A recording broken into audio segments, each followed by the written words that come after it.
belum pernah melihat wanita yang sehebat ini. Jembatan bambu di pintu desa yang dibangun 10 tahun yang lalu sudah sangat rusak. Setiap kali penduduk desa melewati sini, mereka merasa cemas. Takut sekali jika tidak hati-hati bisa jatuh. Ini sangat mengganggu perjalanan mereka. Namun demi bertahan hidup, semua pria muda yang kuat di desa telah pergi bekerja. Di desa kecil yang dikelilingi pegunungan ini, hanya tersisa beberapa orang tua, lemah, dan wanita serta anak-anak yang menjaga desa. Maka, Xiaoli yang baru saja lulus dari universitas dan kembali ke pegunungan. Kebetulan rumahnya paling dekat dengan jembatan bambu.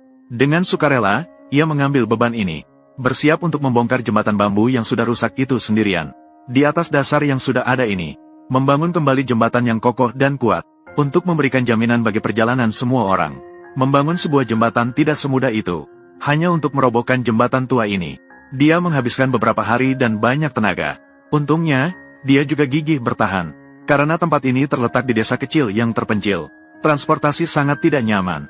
Ingin mendatangkan bahan bangunan dari kota, itu sangat sulit, dan mempertimbangkan masalah anggaran biaya pembangunan. Jadi, dia dengan tegas memilih pohon-pohon besar di gunung ini sebagai bahan baku, menebang pohon-pohon besar ini. Bagi dia, seorang wanita yang kurus, ini memang agak sulit, namun setelah mempertimbangkan dengan matang, dia tetap memilih untuk menggunakan pohon-pohon ini untuk membangun. Ini juga merupakan salah satu sumber daya yang paling kuat yang ada. Ini adalah bahan yang paling cocok untuk membangun jembatan. Seiring berjalannya waktu, gergaji mesin di tangannya bahkan sempat mogok beberapa kali. Setelah memperbaiki gergaji mesin, dia kembali melakukan penebangan selama beberapa jam tanpa henti. Dia merasa kayunya sudah cukup. Dia pun segera mulai mengolah kayu tersebut. Melihat, dia dengan susah payah memegang gergaji mesin yang beratnya puluhan kilogram, memotong kayu, mengatur tiang kayu yang diperlukan serta beberapa papan kayu pendukung.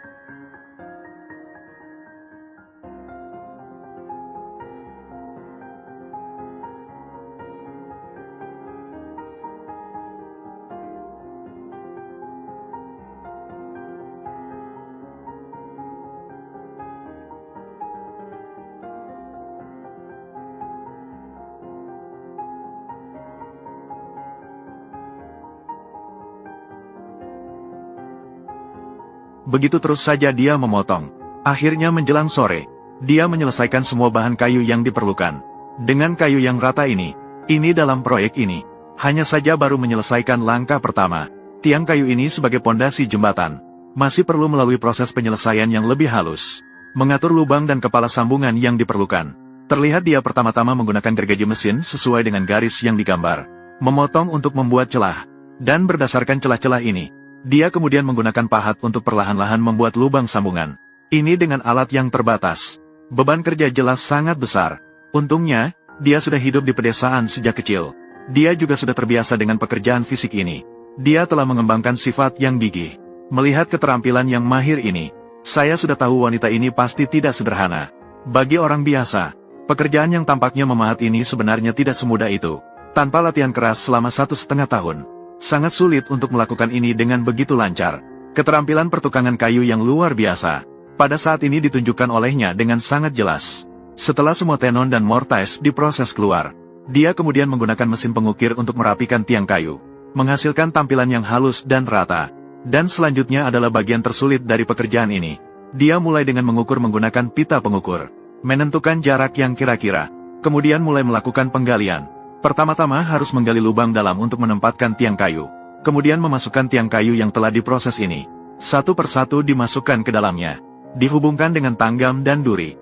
Membentuk struktur yang kokoh. Inilah bagian pilar jembatan. Sebagai orang awam, di sini tidak akan dijelaskan satu persatu lagi. Semua orang harap perhatikan detail operasinya. Atau punya teman yang berpengetahuan. Bisa di kolom komentar atau di chat. Berikan pendapatmu tentang struktur ini.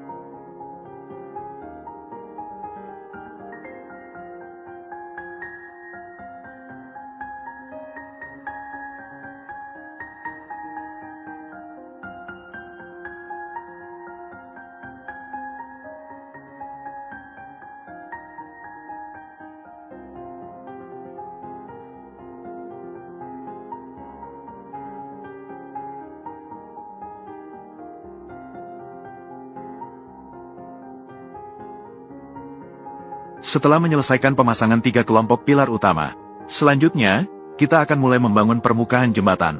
Beberapa bagian sudah siap untuk persiapan awal. Lihat, Dia pertama-tama membuat beberapa lubang dangkal yang sesuai di tepi sungai, agar dapat memasang fondasi dengan stabil antara tepi sungai dan jembatan, menyelesaikan sambungan tepi sungai. Saat itu, dia juga harus membawa beberapa balok kayu untuk menghubungkan bagian tengah, karena perlu mempertimbangkan beban permukaan jembatan. Jadi, dia menggunakan balok kayu yang besar untuk pemasangan di sini, dan menguatkannya dengan paku panjang, sehingga membuat keseluruhan lebih kokoh. Kemudian, dia melakukan hal yang sama, membangun juga penyangga dua bagian lainnya, menghubungkannya untuk menyempurnakan keseluruhan struktur jembatan.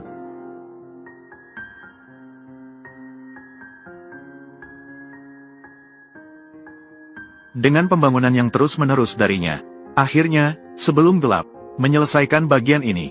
Keesokan harinya saat fajar menyingsing, dia bangun lebih awal, mulai mempercepat kemajuan permukaan jembatan, yaitu meletakkan papan kayu satu persatu secara berurutan, dipasang di atas, membuat permukaan jembatan yang bisa diinjak.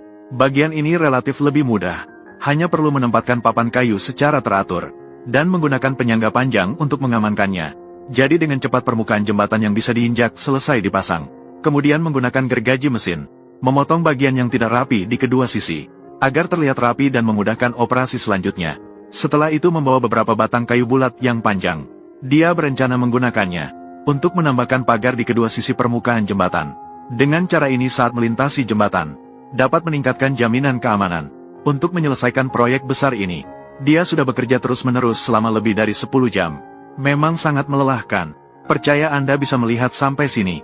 Keterampilan yang luar biasa ini pasti telah mendapatkan pengakuan Anda. Jika Anda merasa video ini menarik dan bermanfaat bagi Anda, mohon gerakan tangan kecil yang membawa keberuntungan.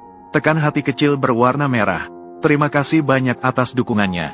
Video ini hampir mendekati akhir. Terakhir, pasang kayu dengan jarak tertentu untuk pagar.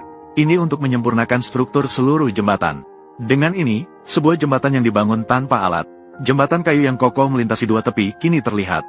Saya benar-benar harus mengagumi keterampilan luar biasa wanita dan kreativitas yang luar biasa. Jadi, untuk jembatan yang dibangun tanpa alat ini, jika Anda diminta untuk memberinya nilai, dengan nilai maksimum 100, berapa nilai yang akan Anda berikan? Jika Anda suka, ingat untuk mengikuti saya. Setiap hari saya akan membagikan lebih banyak tutorial kreatif. Sampai jumpa di episode berikutnya.